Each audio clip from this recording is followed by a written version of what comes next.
Welcome to the Qualified Business Champions mini-series, where we're going to highlight a recent graduate of how they create more purpose, profit, and productivity all around them. So today we're going to welcome to the mini-series Jeremy Powers. How are you doing, Jeremy?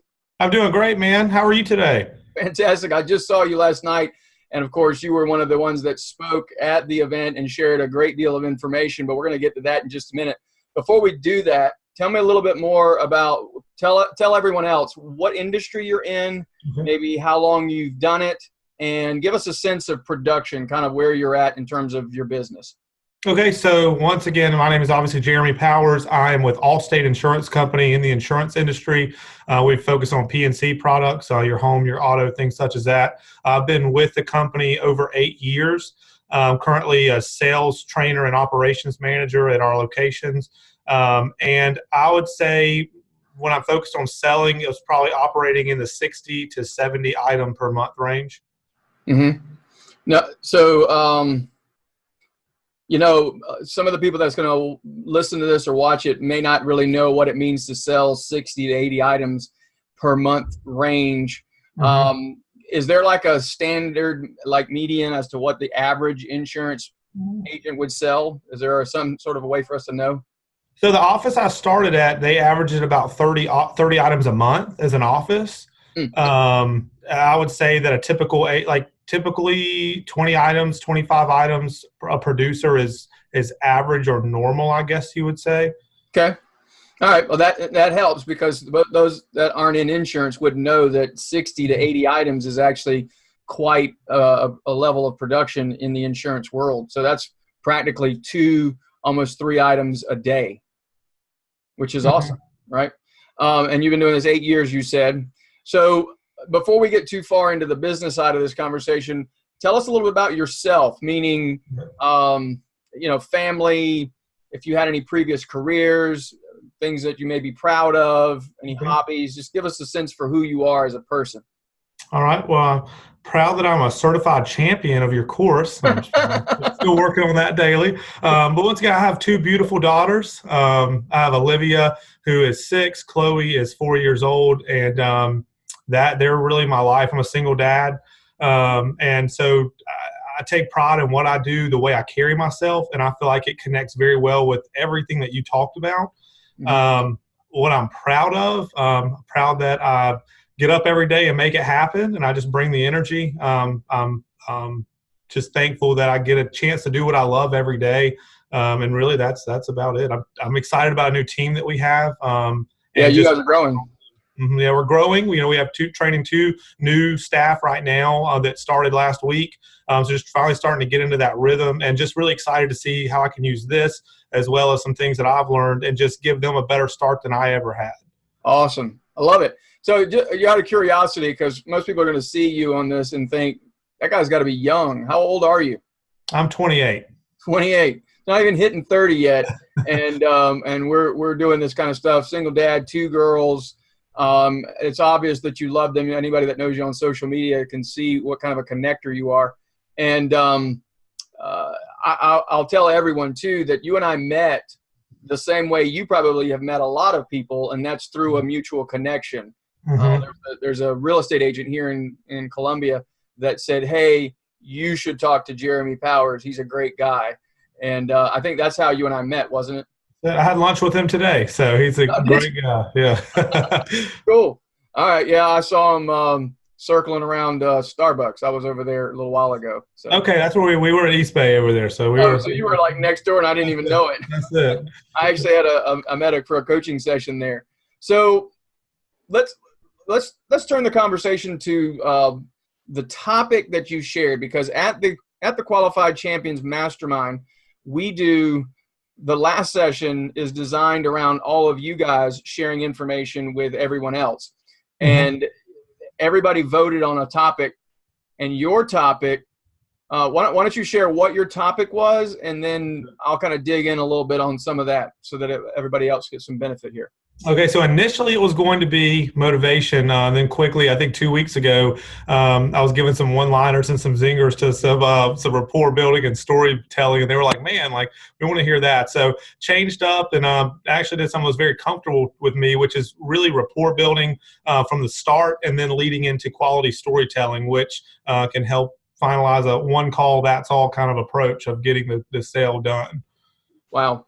Yeah, and I guess for point of reference for everyone too, you had 7 minutes to do that in. It wasn't like you had 30 minutes to draw out some big huge thing, and yet in 7 minutes you really gave some actionable items. Do you mind sharing any of that? Do you remember exactly what kind of the 1, 2, 3 bullet points on that?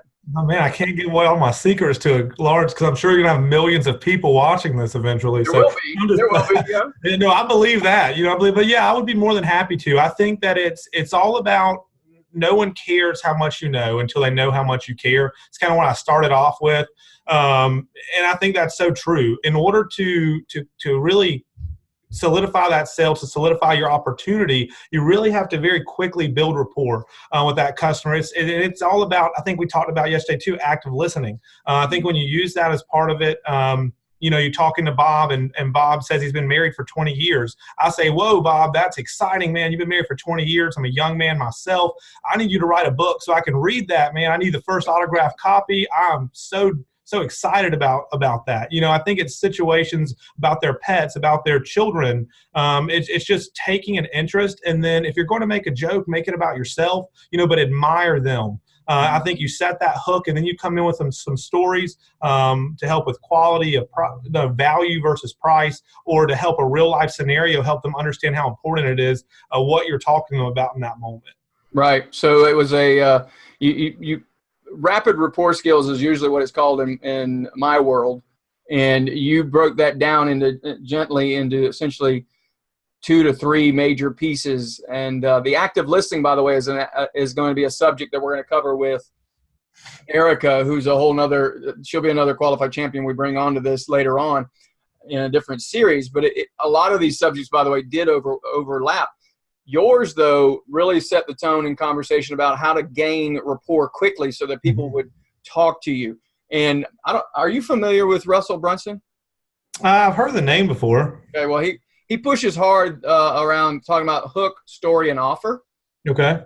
And that's what caught my attention because you said hook, and you used it more than once last night. You said hook, and you did it really, really well on how you grab people's attention, and then you share a story that then creates the rapport.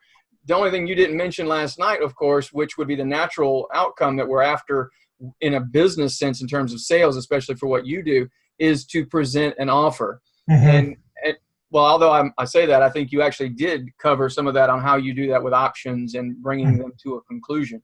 Well, I liked what you talked about. You were like, Jerry, what if you can't, you know, sway them? What if you can't use that? You know, I jokingly, my staff calls it the J-Pow charm. What if you can't use that? You know, what if it doesn't work? And you asked me that in the question last night, and I appreciated that. So for me, and just to share with people is, I think you, once again, like I said last night to start off after my quote, was that you need to be the energy.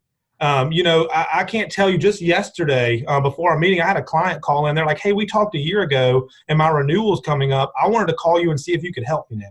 You know, that's someone reaching back out to me, just asking me before I even call them, like, hey, I want you to help me. They're like, I just enjoyed talking to you. I think being the energy is humongous, but even if you're going to lose, you take it like a champ. You know, like I always tell folks, hey, we're going to be long lost friends for 6 months, and then I'm going to give you a call and we're going to have an opportunity to start here. I said, hopefully you'll have been serviced great where you were, but there's always going to be an opportunity for us to reconnect. And I'm going to love being your agent at that point in time.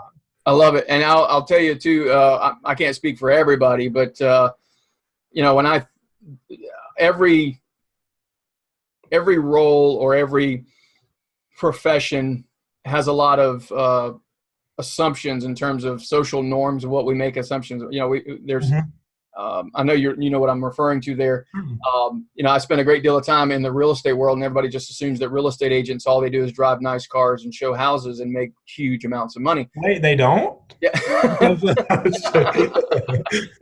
But, you know, when you look at an insurance agent, I don't personally automatically have a picture in mind of someone like you who has that level of of rapport building and that ability to connect with people, because insurance seems like such a data-driven risk assessment feel to it that, it's almost like you feel like it's going to take somebody's personality out of it. And yet you do exactly that. You bring it in with the education of information. I know you do that too.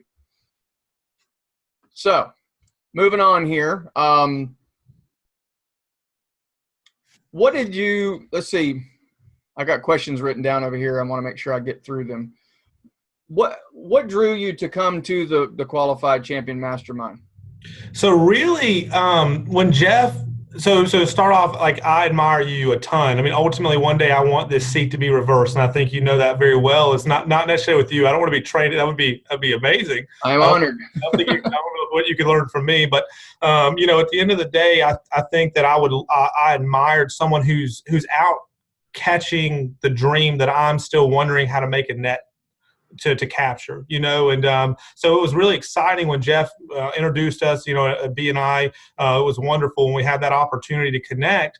For me, I sat down with you, and it's at 28 years old, I'm very blessed that a lot of times when I sit down in a room with people, they're trying to learn things from me. They're trying to get me to pour into them. It's not very often that I'm challenged. It's not very often that I can sit in a room and feel like, hey, what can I get from this person?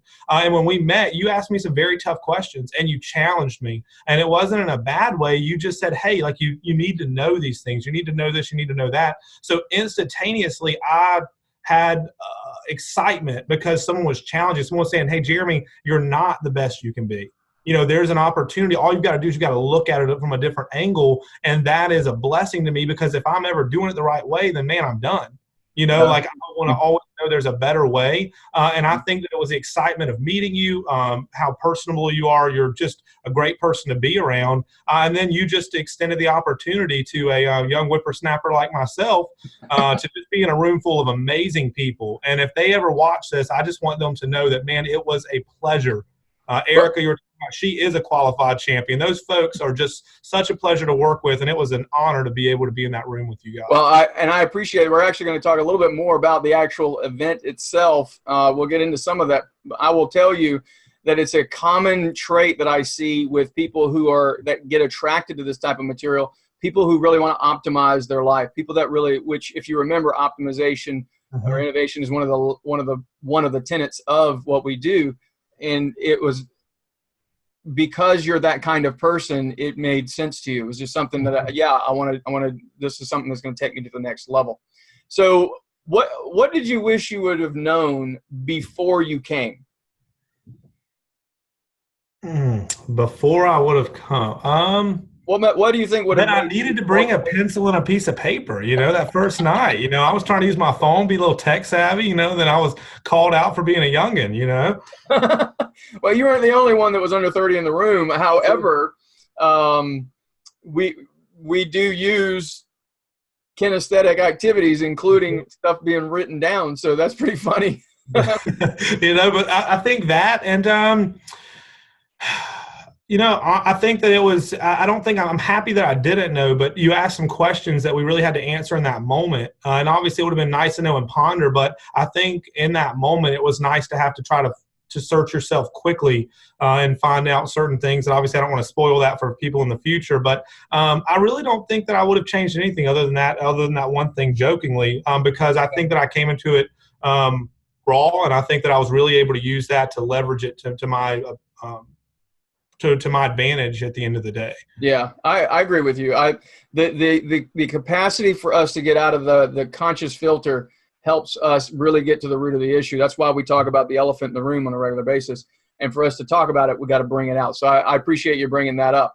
So what kind of people do you, or type of people, I guess, I don't know exactly how to ask that question, would you think is a good fit for the business mastermind, the business one that you went through? Because we have a life one we're not rolled out yet. But from a business perspective, what do you see as the ideal person that would want to do that? I say someone that wants to take advantage, someone that knows. Like for me, one of my biggest things, I feel like I had the ability to take it to the next level, but it's like there was a cloud, there was a fog, and it was like I needed someone to help, number one, take that fog away, But number two, to help me say, okay, well, this is going to be a 1, 2, 3, 4-step process. I joined for planning. I wanted to have a plan of action. And I think that that's something that you're definitely quality at. But I would say that anyone who actually wants to do better, unfortunately, everyone's not like you and I. There's a lot of people that love going to work just for a paycheck. They have no dreams, no ambition. I don't know if it's whether someone's told them in their life they're not worthy, or they've let themselves just become content. But I would say if there's anything inside of you that is willing to accept constructive criticism, that is willing to want to do better. I mean, because at the end of the day, you've got to be willing to, if I walk into that room and I'm like, I don't want to hear anything you have to say, I'm not going to get anything from it. You have to be willing to be a cup and allow yourself to be poured into. So if you don't want change, then it's going to be tough. But I think any business who wants to take it to the next level, anyone who has any aspirations to be better, they would definitely benefit from this. And a team or an organization that wants to get better together, that wants to have better fundamentals, that have a better process to make a difference in that business, in the world, in your sector. I think that this is an absolutely amazing opportunity to do just that. Awesome. So how would you, I don't want you to rate your experience, but can you kind of, not break down every single session, because I know we spent weeks together. Yeah. Can you share kind of your overall experience? And then eventually I want to kind of move into, can you think of like 2 or 3 major takeaways that you were able to use in your life or business like right away? So kind of what's your experience and what did you walk away that you actually utilized right away? Okay. I think that it was really just going through the quadrants and realizing that there are different types of people. Realizing that, there are some people that are qualified champions. There are some people that have that victim mentality. And it's understanding, once again, that it's something that we use in my church a lot. It's okay to be away, but it's not okay to stay that way. And so I think that for me, it was seeing the process and actually looking at, and I actually have it as a screensaver on my phone. So it's looking at, like we were looking at last night, like accountability, focus, beliefs, flexibility, resources, outcomes, systems, innovation. It's a process. If one of them's not working, you look at the one above it. I think it's being able to break down and say, like, I can actually look at my situation and I can dial it back and figure out where the problem is. And then am I going to be willing to fix that? Am I going to be willing to actually admit that there is an error, to correct it, to then be able to do it the correct way? So I think it's learning a process and that things are able to be corrected if you're willing to put in the work. Yeah, it was, you're what we probably identified in the positive quadrant originally, so we can move you into the purpose quadrant or the power quadrant. And mindset is not a challenge for you most of the time, because that's one of the areas you really excel at. So when you said a moment ago you wanted to work towards getting in the production or processes a little bit better about it, now that you have these 8 things written down and you're looking at it, I think most people don't realize that mindset is actually a skill. So too often, and it still happens today, that people are always saying, well, what's more important, skill set or mindset? Well, the truth is that mindset is a skill set. And that's what we rolled through in that whole program. So I appreciate, so you basically found that now you have a diagram, if you will, or a system to be able to identify what needs to be adjusted. And then you attack that situation or address it and then move it forward from there. Can you think of any specific stories or any results that you've seen attributed to what we've been doing? Because it's been probably 7 weeks since we got all this going. What would you? I think that it's come in helpful with me with trying to create a process. Because once again, I'm mindset all day. I jokingly tell everyone I can fire everyone up to charge hell with a water pistol, but I'll forget what day we're supposed to go. So at the end of the day, for me, jokingly enough, the one thing that I needed is really a process, is a way to clear that fog, to gain a process, to gain clarity, I guess you would say as well. But I think in developing a training process and developing what we need to do, what's important, looking at our resources, as people will see, I don't want to give away too much of the vital information that you give away in the seminar, in the class, or in the session, as you call it. But it's looking to focus on what resources you have and what you can do with those resources. Mm-hmm. And I think that for us, it's helping take away some of that fog to be able to create a plan that's going to help our folks from the start, instead of having to continuously change what we're doing. Mm-hmm. So I don't mind sharing this piece of it. We did a resource assessment. I don't know if you remember doing that, where we broke down things we want, don't have, and don't want, all that kind of stuff. Did that actually turn out into any kind of changes that you went and implemented that week? Do you remember? Well, I will say that, we just as simple as this, we had a staff member that wasn't very productive. It was kind of almost like a disease to the office, almost. And so we had to pull the trigger on that rather than just saying, we'll give it a chance. We had to make a move. And although it puts a little bit more of a burden onto us at first, it's just created a better environment, better atmosphere. But then also with the way we're generating leads, with looking at where our expenses are and looking how to properly train our incoming staff and fund their calling, I definitely think it made a huge impact.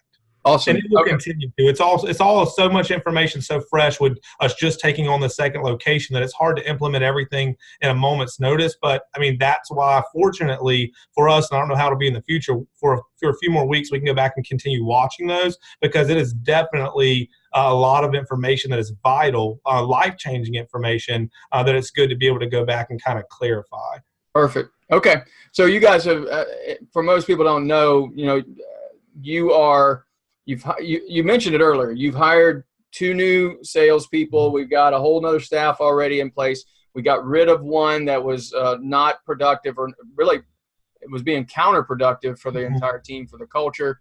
And a lot of these changes have come just from the awareness of those resources you have available to you and how to utilize them. Mm-hmm. That's awesome. Anything on the life side of this that might have impacted you?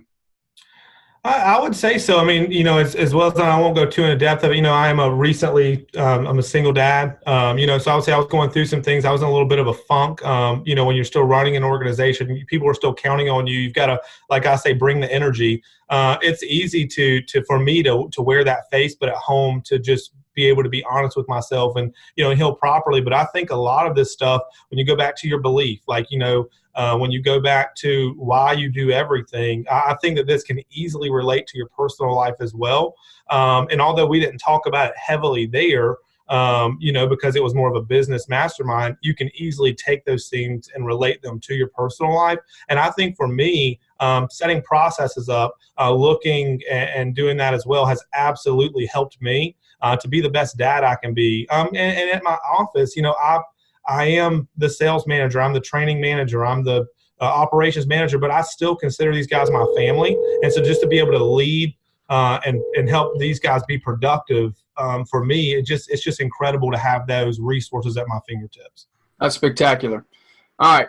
So what would your advice be to anyone considering the investment? I think you've already answered that question, but what's a concise answer? So what would your advice be to anyone considering the investment? I think it's absolutely worth the investment. I think that you have to understand it's more than a financial investment.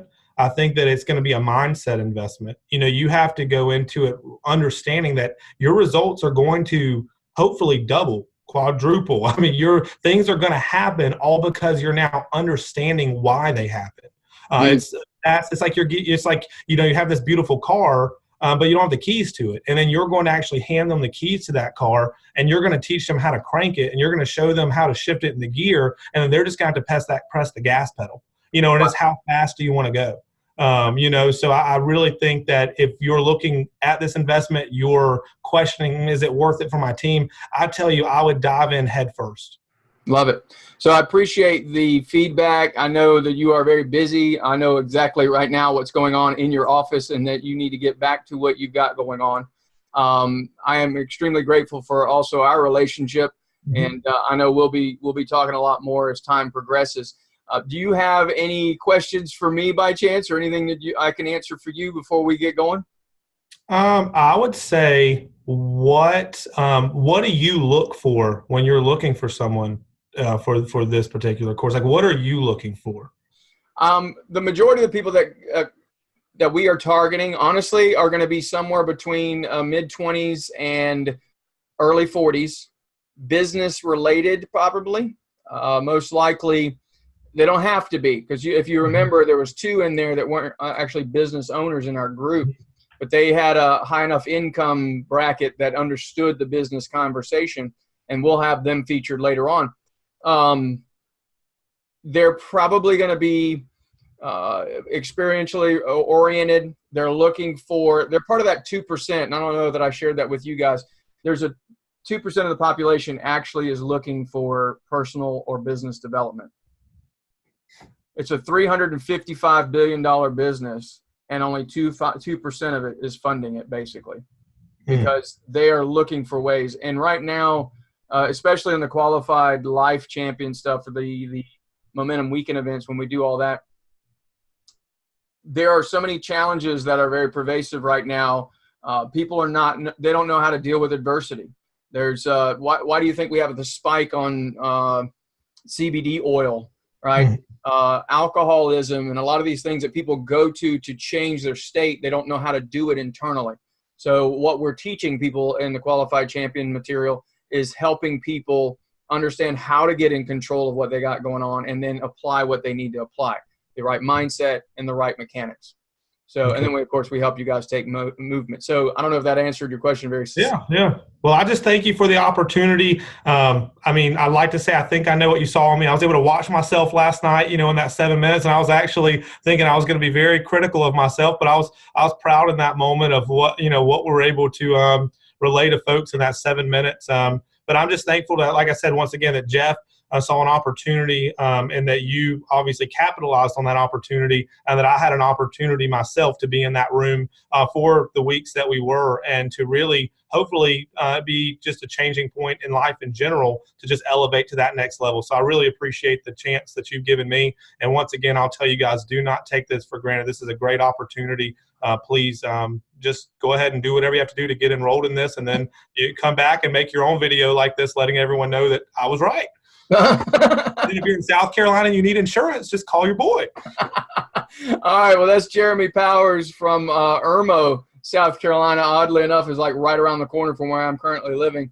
So I'm gonna go ahead and shut this off now. But I thank you again, Jeremy, for taking the time out of your calendar.